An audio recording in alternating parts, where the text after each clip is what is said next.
Kolay gelsin. Sağ olun. Hoş geldiniz. Nasılsınız? Eyvallah. Elletmiyorsun değil mi her birini ayrı ayrı? Evden yürüyorum. Evet, Allah kolaylık versin. Sağ olun. Hayırlı işler.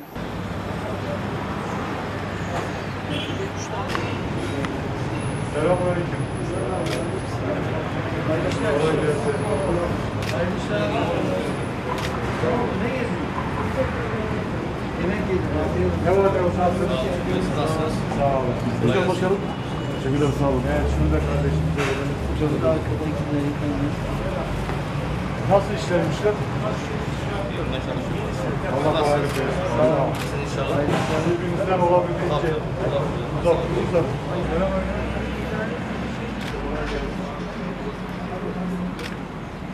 Nasıl işlermişler? Allah kolaylık versin.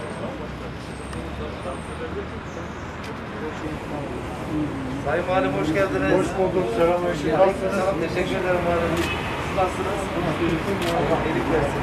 Afiyet olsun. Teşekkür ederim. Sağ olun. Burada Allah kolaylık Allah versin. razı olsun. Çok sağ olun. Birbirinize çok yaklaşmayın. Yok zaten kardeşiz.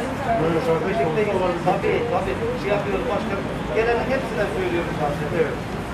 Allah razı olsun.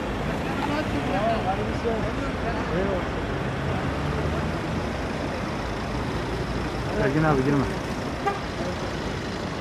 Hoş bulduk. Ne var ne yok, nasılsınız?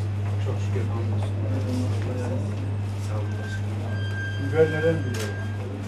Biricilik. İsrail'in biber yok. Yok. Şu İsrail'e benziyor mu? Çok hoş.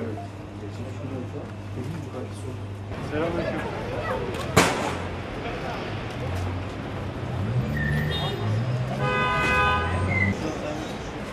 Kolay gelsin. Hoş bulduk. Kolay gelsin. Hayırlı işler. Selamünaleyküm. Hayırlı işler.